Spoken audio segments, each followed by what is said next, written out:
Hello, welcome to another Tweedy Outdoors video.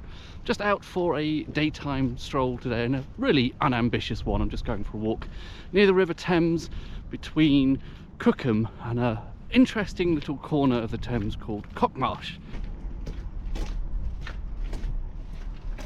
Path here crosses over the funny little single track branch line that goes from Maidenhead to Barrow, with a sort of turn at Bourne End, which is where I'll end my walk. Goes in one way and back out the same way. The footpath crosses a golf course here. I've just had at least one golf ball fly over my head. I believe here, hopefully the view suddenly opens up down to the Thames, sort of.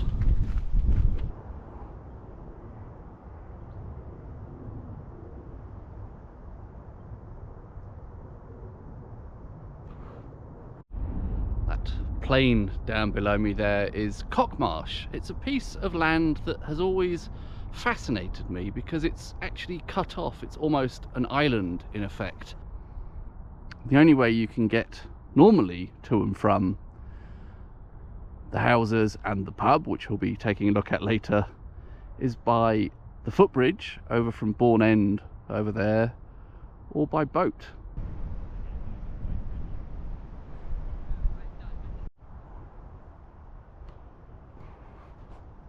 Trying to find a way down the hill now. It looks a bit steep. I don't know if the sense of that is coming across on camera. Flooding here is quite typical. Apparently Cock Marsh is a site of special scientific interest, is it? A sort of nature reserve. Partly as a result of the constant flooding. It keeps the soil fertile, encourages all sorts of wildflowers, rare birds presumably. I don't think we'll see any of that on today's wintry walk. But, oh, there's a rickety old causeway here. That looks like fun. It's not that rickety. It's fairly solid to me. Famous last words. Tweedy sinks into the marshes.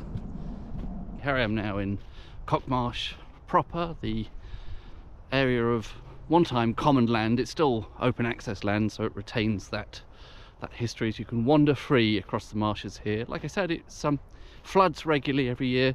This bit's actually relatively dry, it's not too bad. But one of the main things that's interesting apart from its isolation and its pub, which we'll see in a little bit, is that it has a Barrow cemetery, a probably Bronze Age collection of barrows. Let's go take a look. There are 4 marked on the Ordnance Survey map. This is the most prominent of the 4.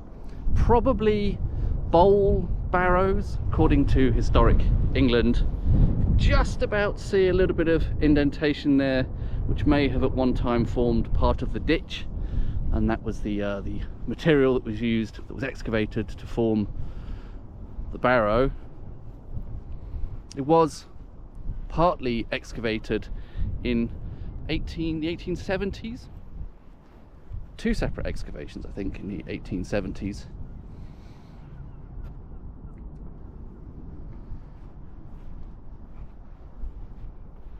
And, a number of remains were found, including a woman, body of a woman from probably the Bronze Age, and a child, and another source I read said a miniature horse. I'm not sure if that's verified by Historic England, but walking over to one of the other barrows here, which is partly cut off by the fence and possibly later ploughing, but maybe even get a slightly better sense of the surrounding ditch here, although that could be because there's the footpath that runs through it, and that's run it down a bit.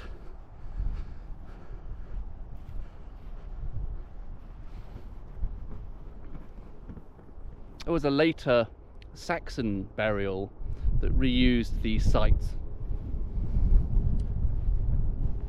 It's had a long history of burials in this area.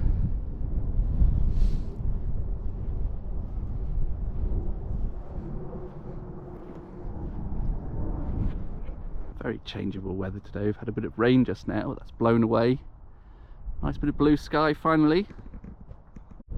Some of the literature about this site I was reading said that only really the main barrow was still visible now, but you can very clearly see the shape of that one that's partly cut off by the hedge over there.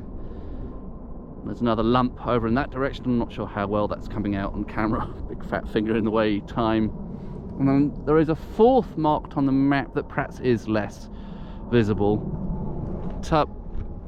The Berkshire Archaeological Society, in conjunction with the University of Reading, are planning, or perhaps were planning, a geophys study of the area as well. So we may still find out more about what's buried beneath these sites.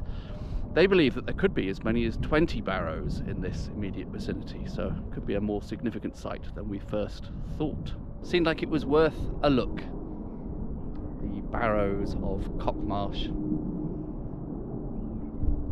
Right, onwards to the pub.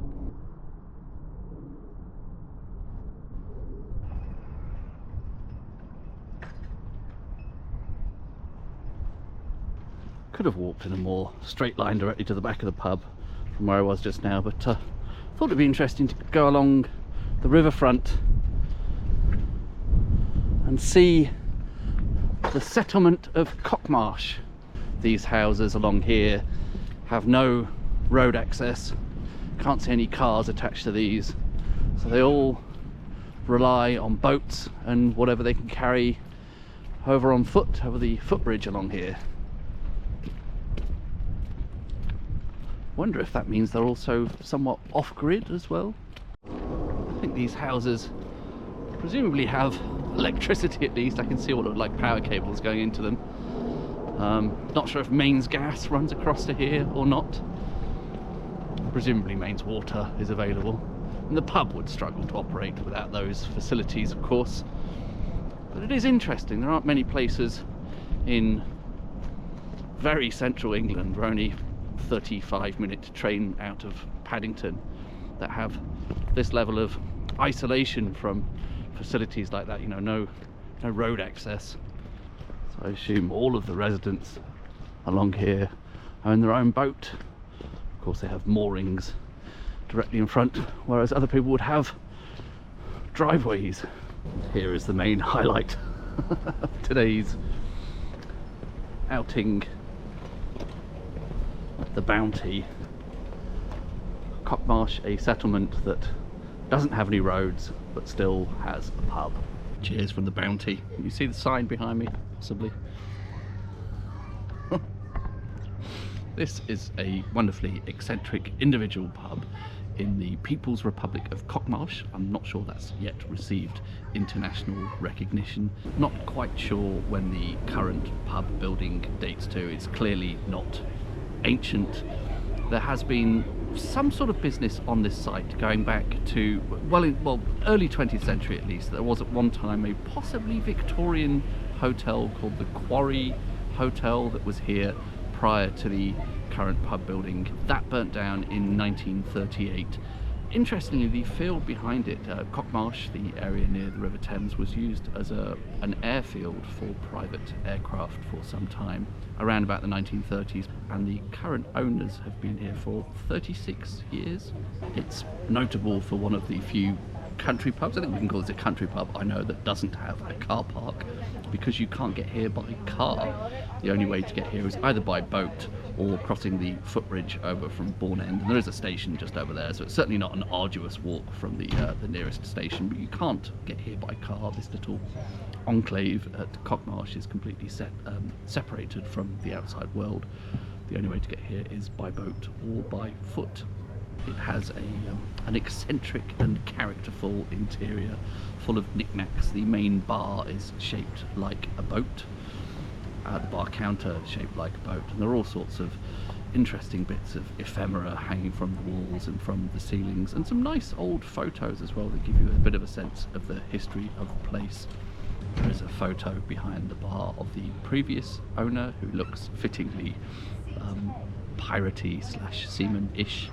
They have one of those functioning tabletop Space Invader machines. I haven't seen one of those in a long time. I'm actually drinking an IPA, shockingly. I'm so terrified of ordering an IPA these days because I just associate it with that sort of grapefruit flavoured beer, but IPA always used to be a traditional English beer style as well.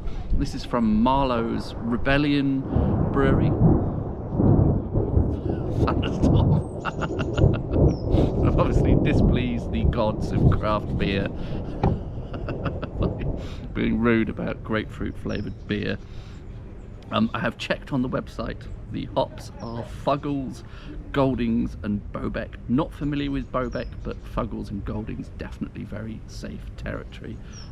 This is very nice. I don't know if I would describe it as an IPA. It's more like a sort of gentle bitter, but I will take it. It doesn't have Cascade and Citra hops in it. It does not taste of grapefruit. It's made locally, just a couple of miles up the road, and I'm really pretty happy with that. It has just started to rain as my lunch arrived, so I may scurry under cover, but look at that.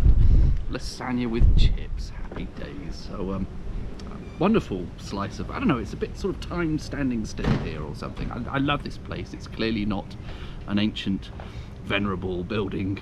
I'm sure it's not going to get on camera's list of historic pub interiors, but it has eccentricity, it has charm, it's sort of old-fashioned, it does its own thing, and you know, and to hell with anyone who says it shouldn't. So cheers to the bounty. Don't know if you can see that, but we've got a bit of a hailstorm now, sort of somewhere in between hail. I don't know, is it just icy rain? Can't quite figure out the difference. Wonderful.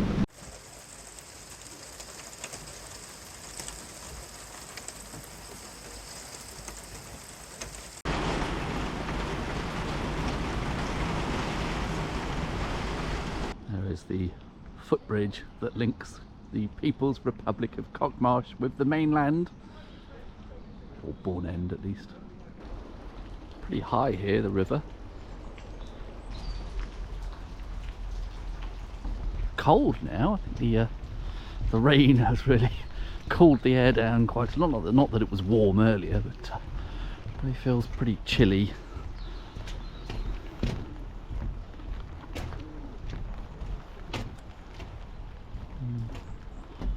I would choose to stand there if I were a pigeon.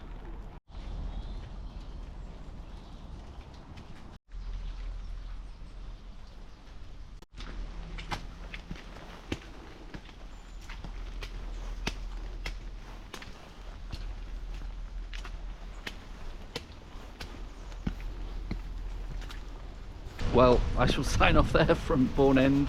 It's a bit inclement now. Funny little station, Bourne End. As I possibly mentioned earlier, the station comes in one way and sort of goes back out the same way again, single track line here. Anyway, I hope some of that was sort of vague interest. Strange little afternoon stroll, funny weather, but I will see you on the next one, and Happy New Year.